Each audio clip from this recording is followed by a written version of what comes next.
राज्यातील 27 जातींच्या केंद्रातील आरक्षणाचा प्रश्न एबीपी माझानं उचलला होता आणि त्या 27 जातींच्या प्रतिनिधींच्या महत्त्वाच्या बैठका केंद्रीय सामाजिक न्याय मंत्री आणि केंद्रीय ओबीसी आयोगासोबत पार पडल्या। त्यानंतर आता याबाबत महत्त्वाची अपडेट समोर आली आहे। 27 ओबीसी जातींपैकी 15 जातींच्या आरक्षणाची फाईल केंद्रीय ओबीसी आयोगाच्या सकारात्मक शिफारसीनंतरही गेल्या 2 वर्षांपासून केंद्रीय सामाजिक न्याय विभागाकडे अडकलेली आहे।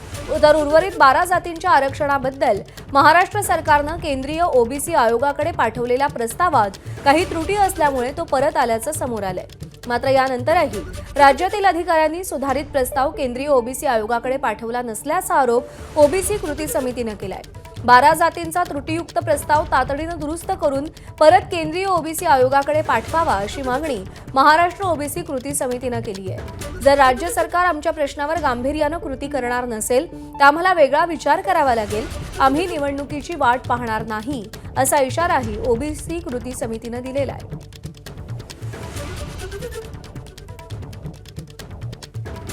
70 वर्षापासून भारत स्वतंत्र झाल्याच्या नंतरही आज त्या स्टेजला आम्ही आहोत। कामाला निर्णयच नाही मिळून राहिले। आमची पिढी गेली, आमच्या म्हणजे ही तिसरी पिढी आल्याच्या नंतर आम्ही फक्त काम 33 समाज मिळून जो काम करून राहिलो आहे, तिसऱ्या पिढीसाठी काम करून राहिलो, म्हणजे आमच्या नातवांसाठी आम्ही काम करून राहिलो। आता मला सांगा का ज्यांचं नुकसान झालेलं आहे ते तर आम्हाला माफ नाही करून राहिले। अशा याच्यामध्ये काही नाही तर काही म्हणजे विचार करावाच लागेल आम्हाला।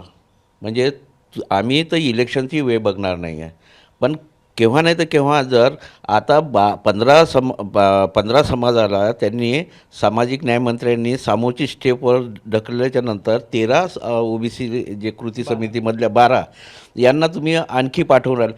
पण ज्या वेळेस पूर्ण कॉलम भरून हिअरिंगमध्ये सुनावणीमध्ये जेव्हा कॉलम भरले त्यांनी पुरावा केला तर त्याच वेळेस कोण नाही सांगितली ही गलती? सांगा ना तुम्ही। या एका गोष्टीसाठी तुम्ही जर दीड वर्ष 2 वर्ष लावा ना। ह्या ऑक्टोबरमध्ये 2 वर्ष कंप्लीट होऊन राहिलेलं आहे।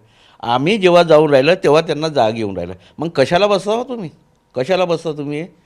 की या बरं हे काही कारण नाही ना। हे आता जे कॉमाचा जे प्रश्न आहे हा आधी आम्हाला जे आरक्षण मिळत होतं ते यांनी 96ला आमचं जे आरक्षण जे मिळालं होतं केंद्रामधून 98च्या GRमध्ये त्यांनी तो कॉमा हटवून दिला। त्यांनी बरं चुकी त्यांनी सुद्धा मान्य केलेली आहे की आमची ही चुकी आहे, आमच्या याच्या डिपार्टमेंटमधून झालेली आहे म्हणून।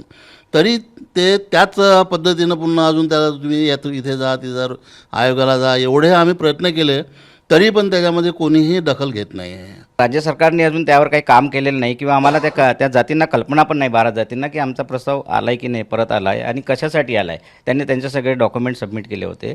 यांचं काम होतं NCBCचं किंवा राज्य सरकारचं काम होतं की बाबा त्या जातींचा जो अहवाल परत आलाय त्यांनी त्यावर जे काही रिक्वायर्ड डॉक्युमेंट त्यांनी द्यायला पाहिजे असं त्यांनी आम्हाला सूचना द्यायला पाहिजे। मग त्यांनी कोणाला सूचना दिलेली नाहीत। आम्ही ज्यावेळेस दिल्लीला जातोय त्यांची भेट घेतो तेव्हा आम्हाला हे कळतं आहे की ह्यामध्ये काही त्रुटी आहे, काही डॉक्युमेंट लागत आहे, तर त्याकरता आम्ही परत पाठवलेलं आहे। राज्य सरकारकडून आम्हाला हीच अपेक्षा आहे की त्यांनी लवकरात लवकर या 22 जातीचं प्रकरण NCBCला पाठवावं आणि जेणेकरून NCBC ते एक्झामिन करून त्याला पुढे मंत्र्याकडे पाठवतील। एबीपी माझा, उघडा डोळे बघा नीट।